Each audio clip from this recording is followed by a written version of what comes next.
All right, gardeners, what's up? How's it going? Today, we're going to be showing you how to get your compost bin started, and then we're going to get into creating your first compost. So this is going to be an introduction for people that have never created compost before and kind of teach you the science behind composting, why it works, how it works, and why it's so essential for your garden. So let's get started.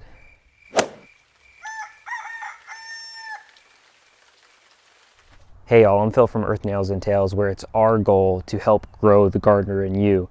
And we do this in a few different ways by showing you how to garden, showing you how to create things around your backyard or your homestead, like these compost bins here, and showing you how to raise chickens. And for me, compost really combines all of these things. We have the garden. It's going to be our direct input into our garden.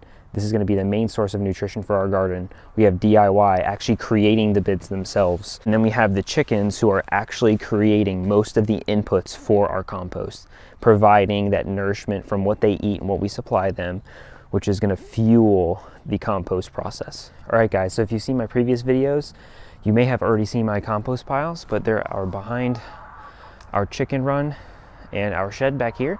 So we have 3 bins.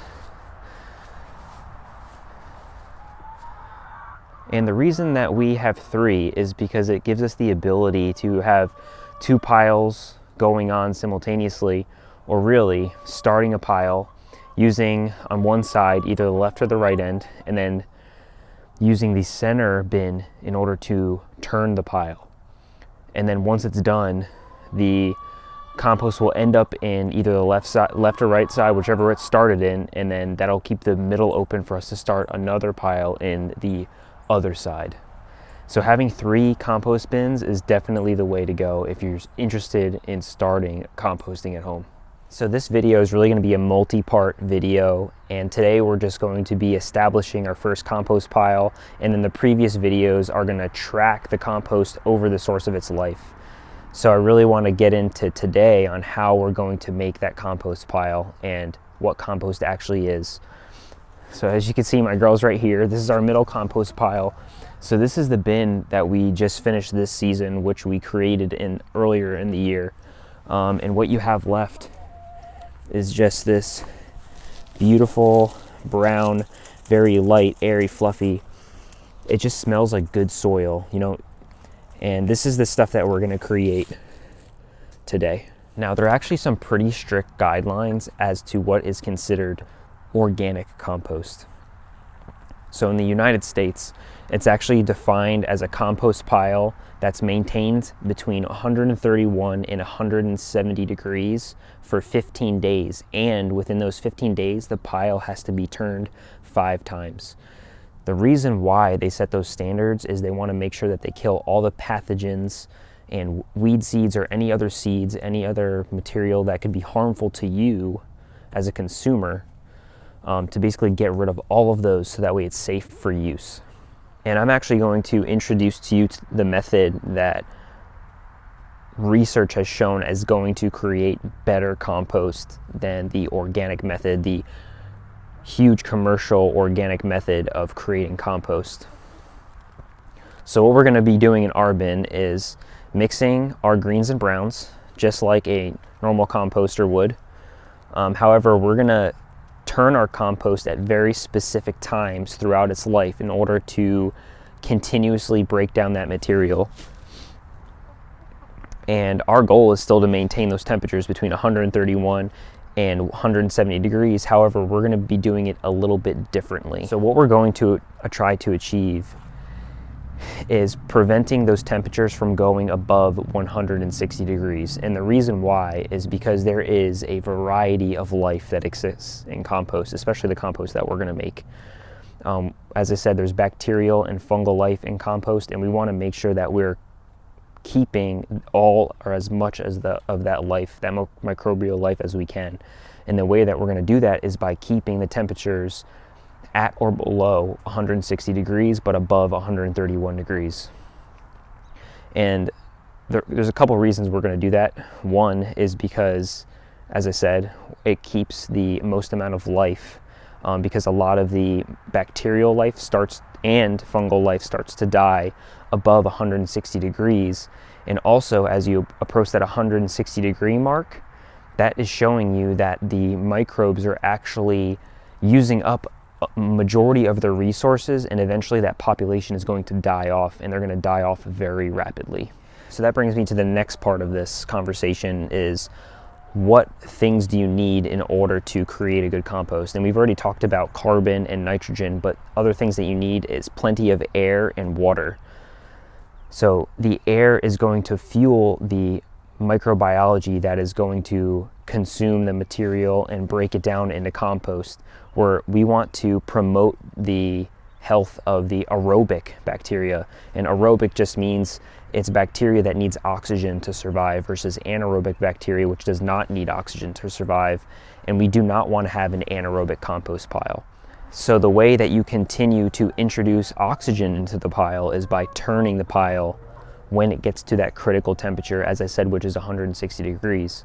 So what that temperature is actually indicating is the amount of energy those microbes are giving off. So as the population increases, more and more microbes, they're all giving off energy, that temperature is going to rise. And once we get to that 160 degree point, as I said, that's the critical point.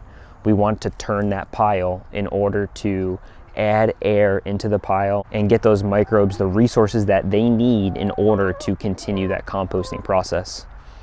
The other thing that we really need to think about is water, and microbes really need the water as much as they do need the air, kind of like us, right? We need water, we need air in order to survive and break down the food that we consume in order to promote our energy. So the rule of thumb for the moisture of the compost pile is that it should be the consistency of a wrung out sponge. You don't want it dry, because then the microbes are not going to be able to do their job. And you don't want it too damp, because then you're going to create an anaerobic environment, which is not what we want.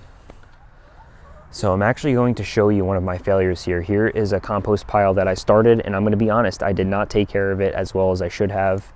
It actually still has broken down. So the thing is, people are saying like, oh, you have to create a compost pile properly, otherwise it's not going to break down. That's not true. Nature's still going to do its job, right? If you leave leaves on the ground, it's going to break down over time. But that's the key words right there, over time.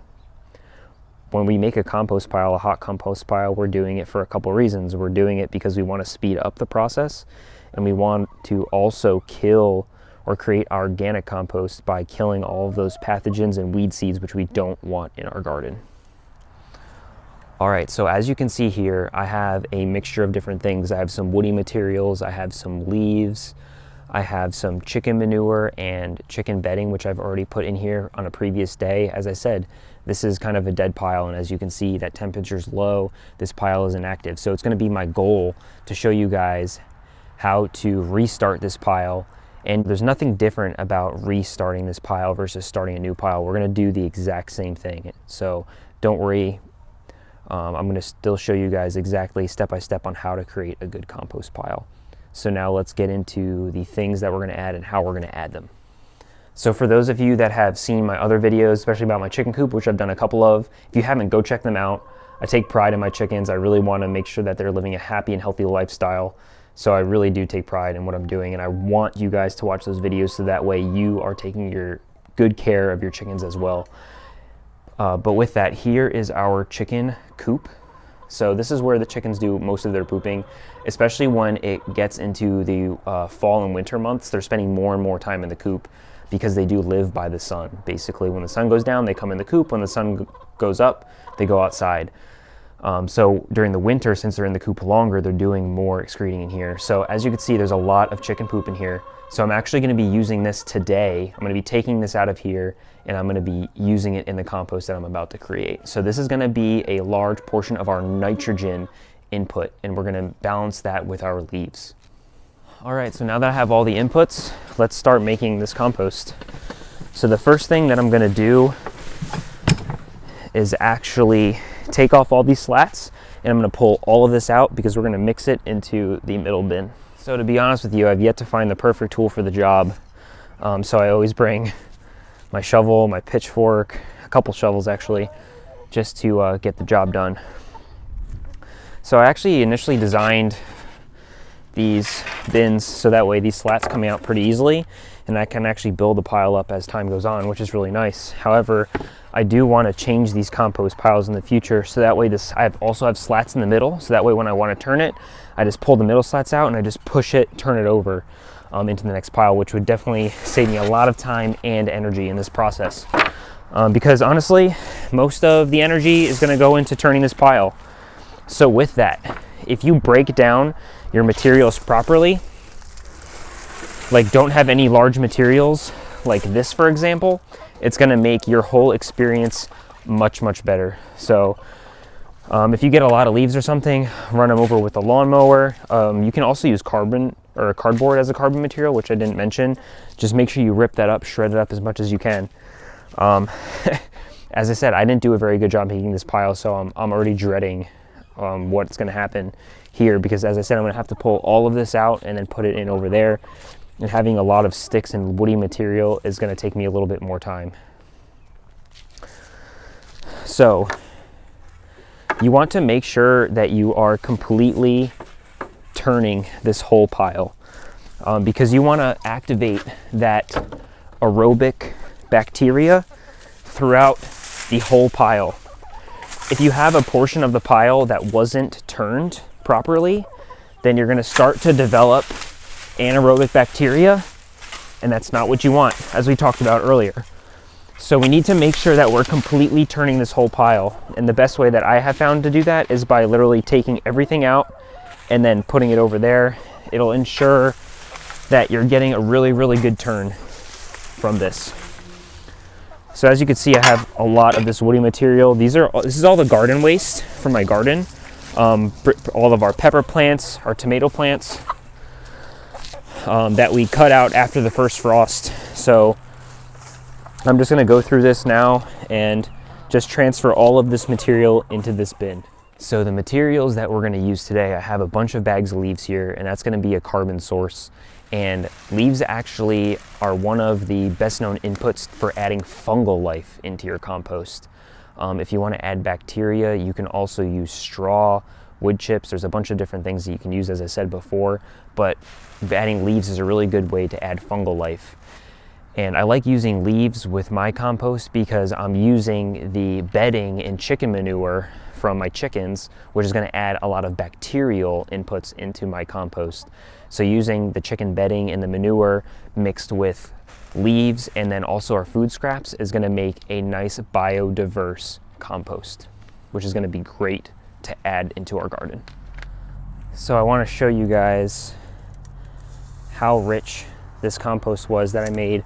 So I made this pile on November 20th and today is December 6th. So look how much that's broken down already. I mean, this stuff is beautiful for the time that it's been in here. It's amazing, you know. So I did do it right in the beginning, and this is actually still pretty warm. I'm feeling it now. Like this bottom of this pile is still really warm, so it's still working, so which is good. What I did was put all the woody stuff on the bottom, okay, and then I put 2 bags of leaves on top of that. And as you saw, I put the woody material. I took some of the stuff that was in this pile and put that on top, kind of just to fill the gaps between the woody material, which does have which has a good amount of carbon or nitrogen in it.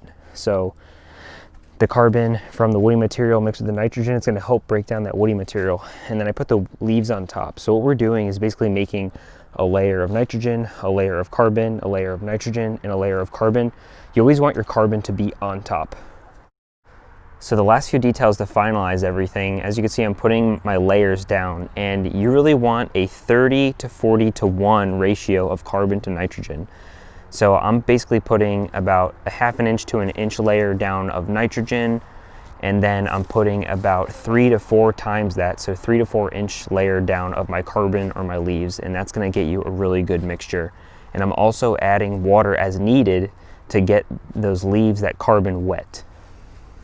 All right, guys, so there's our pile, and it's looking awesome. As I said before, the soil that was coming out of the compost bin that I've created the first time is so rich. I was actually pretty impressed about how well it was doing once you got under that woody layer. So hopefully putting the woody stuff at the bottom will help it break down a little bit more initially, where it's going to be hotter. It's going to be hottest in the center of the pile, as I said previously. So hopefully that will help break those down a little bit quicker, so then when we turn it, it'll be easier to turn because that stuff's already starting to break down. So the last part for today is just to take our thermometer here, and this is a thermometer that's meant specifically for composting by RioTemp. I can put a link to in the description below, but this thing is a must, and it actually has different indications of where your pile is at. So highly recommend investing in one of these. I think it was only about $20. So we're just going to pop it in the middle, call it a day.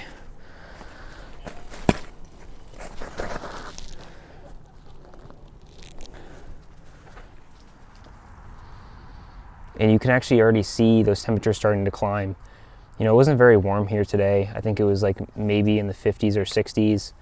But that pile definitely cooled down, and sticking that thermometer in there, it's already starting to heat up. I know there's already microbial life in there because of the soil that I found in the previous compost pile. So I would not be surprised if this pile was around 100 degrees tomorrow when we came out here.